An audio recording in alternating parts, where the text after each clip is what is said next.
Hey guys, Trenton Allen here of Igneo Studios, back again with my PlayFest reviews by the McMurry University Theater Department. And this one is called The Parents of Room 10 by Maddie Melbourne. This one is different from the rest as it's the only comedy in these 5 shows. So it's going to be a little interesting to really take into account. So, what is this one, you might ask? As a comedy, well, it's a story about like a bunch of parents in I think you could say academy in like a room. Well, the parents of room 10, like what it tells the story of a room mom and the other parents going over the Halloween party gone wrong, not gone wrong. It's one of those. It's like one of those kind of organizations in, say, like a private school where the parents are like in charge of like chauffeuring field trips, planning parties and all that. That's what this is what this is. So the story is about the parents of room 10 meeting on a weekday rather than a weekend, because that was established via dialogue. Apparently they threw a Halloween party and it was very good. But apparently the rival room, I should say, I think it was room 9, did a better Halloween party, and everyone's like, what? Like, how? We planned this for months. How? It's just a bit, and it's revealed that one of the parents gave ideas to the rival room mom. And it turns into an Among Us session about who done it, and everyone just calls out the other parent for having ulterior motives or what their personal feelings are, and it's just a big back and forth between all the parents. It was a pretty funny time. It was a great time. And how they like wanted to, oh my gosh, this was too funny. This show was very funny. Again, it was just an Among Us session on who done it. So the characters are, and I would say the characters and who they're and who the actor is after that, because that's how they did it on there. We have Crystal Long portrayed by Penny Ferris, Amber Long by Alyssa Neighbors, Jason Brooke by Babak Akavan, Adam Morelli by Grant Pike, Vanessa Johnson Garcia by Abby Brown, Aaron Brooke portrayed by Abby Ewing, David Johnson Garcia portrayed by Kelton Verman, Stephanie Morelli portrayed by Gracie Melbourne, and yeah, that's it. Just the parents themselves. Director Sterling Halburn. If you don't know Sterling, he wrote "This Is How It Gets Better" in the last video, which I gave a solid 10 out of 10. Stage manager, McKenna Rispe? I don't know how to pronounce that. I'm sorry. I'm so sorry. But McKenna. Props master, Nolan Henderson. I don't think I met him. I might have, but I don't remember. Costume design, Penny. Great job on the costumes. They were all very funny. They all match the characters very well too. Fight choreographer. Oh yeah, there was a fight. It was more like a Tom and Jerry chase. I'm not gonna lie. It was just wrestling on the ground trying to get an item from somebody, and it's so funny. Board operators McKenna and Joe. Playwright Maddie Melbourne. Like I said in the last video, all the technical stuff, I give a big shout out to all of them regardless. But I'll say it again, PlayFest crew and all the technical people, y'all did so well with these shows. It's too good.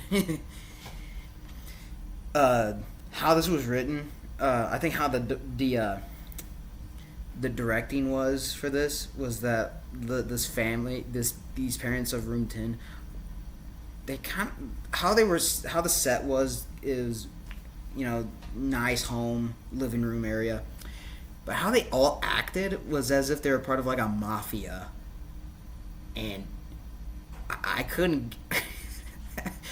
And the more, when I overheard Joe talking about, because he was a sound designer and had a like a mafia track during one of the scenes, I'm just like, yeah, I can totally see it.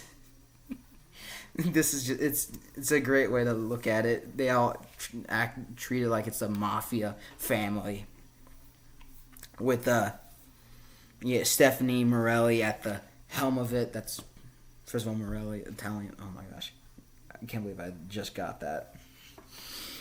But it's so funny. The costumes were really great. Adam, really, by Grant, is the husband, but he wears an apron. So I made a joke with him after the show, and I said, "So you're the bottom. She runs the house." He's like, "Yeah." It's too funny.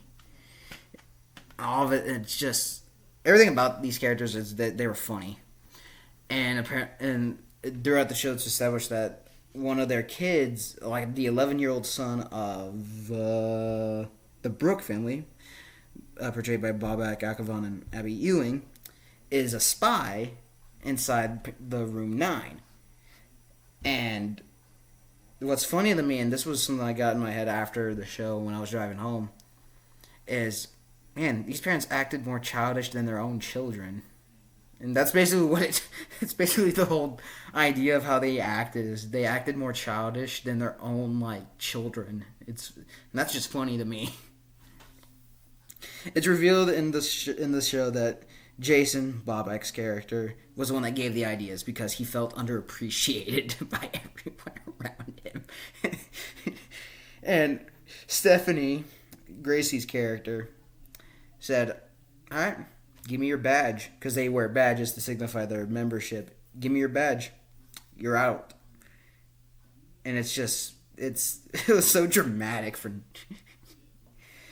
And it's revealed that, because he's your husband, he says this to Aaron, portrayed by Abby Ewing. Since he's your husband, you have more loyalty to him than me. You have to give me your badge. And that's where the Tom and Jerry chase happens of getting the badge. And it was just... it was so over the top for no reason. But it's a comedy. They take it so seriously. That's what makes it funny to us. Yeah, Sterling, how you directed this funny show was just great. It was a breath of fresh air from the dramatic pieces like Lionheart and This Is How It Gets Better. Especially This Is How It Gets Better, because that's bleak as hell, but it's good. This was just a fun time. Great breath of fresh air. I thought the story itself was, this is the out of the ordinary day. It turns into... I just remembered. One of my favorite parts of the show, before it goes into its dramatic, comedic piece, was at the beginning of the show, before Stephanie comes in to assert dominance of the scene. They're all having a conversation. It's actually the most natural conversation I've ever heard out of these 5 shows. It's just... It's a natural conversation between all the parents. And then as Stephanie comes in, they put their badges and the lights change. I'm like, all right, here we go. Now the fun stuff happens. But I really like the switch of dynamic and tone. For a comedy, it was too well done. By the end of the show, it was so bittersweet. And I've been betrayed by my friends. And it's just... it's not that deep. But that's what makes it funny. Is that it's not that deep. But they treat it like it is. And the story... This one's probably the most natural, in real lifestyle. I shouldn't say that because all these shows take place during contemporary. But this was the most natural conversation I thought I've heard on stage. So,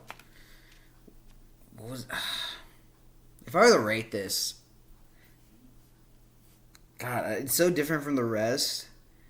Like, I don't know. As a comedy, it's one of the better comedies that I've seen on stage.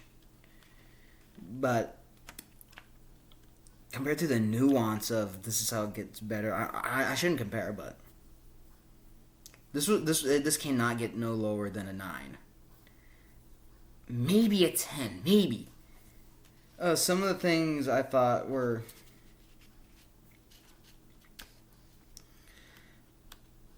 I think the idea is that some of the comedic points of the jokes I don't think landed. Because there's not jokes in this, it's just the dialogue and just the absurdity of it. I think if you took it more, I think if this was taken a little more naturally in terms of the body language with its acting, that would make it a little bit funnier, given how absurd it is. But that could be just me, because them going over the top with their reactions of these accusations was a neat little tone change, and it works with the comedy. But yeah, but it's very. This was in the comedy aspect of the body language. It was very Tom and Jerry, and if it was I'm not gonna say tone down the body language. I don't know. There's just something about it that I don't think it's a 10, but I really want to give it that. I just can't put my finger on it. But I think it would be funnier if the body language is a little bit more natural. Because Bobek, when during his monologue about him confessing, he puts his leg on like a chair or something, and he's like giving this big, like dramatic, like Shakespearean monologue about the whole story, like him reminiscing of how he gave the ideas. And I guess that really works for it as well, given the severity of the situation. It could be just me, though. I want to give this a 10, but I don't know. It's one of those, it's like, I can't put my finger on it, but I want to do it. Yeah, screw it, I'll do it. The Parents of Room 10 gets a 10 out of 10, especially compared to, like, because it's a comedy. I gotta take into account of that. As a comedy, it's probably one of the most natural comedies I've watched in recent time, including TV shows. That's what it is. Because I watch too many animated, like, sitcoms, like Family Guy and everything, and then when I actually get, like, this really, like, fresh comedic part of it, of a natural conversation, it really works. So I'll have to give this a 10. And before people go in the comments saying that Family Guy is unfunny, it's the worst show ever, because I see that a lot in other videos. It's funny. Family Guy's funny. Like, let a man enjoy his cutaways and enjoy, like, the really stupid humor.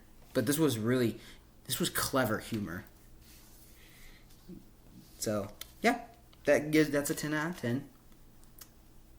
If I were to really nitpick, it'd probably be a 9. But I'm going to give this a 10. Second 10 out of 10 out of the 5.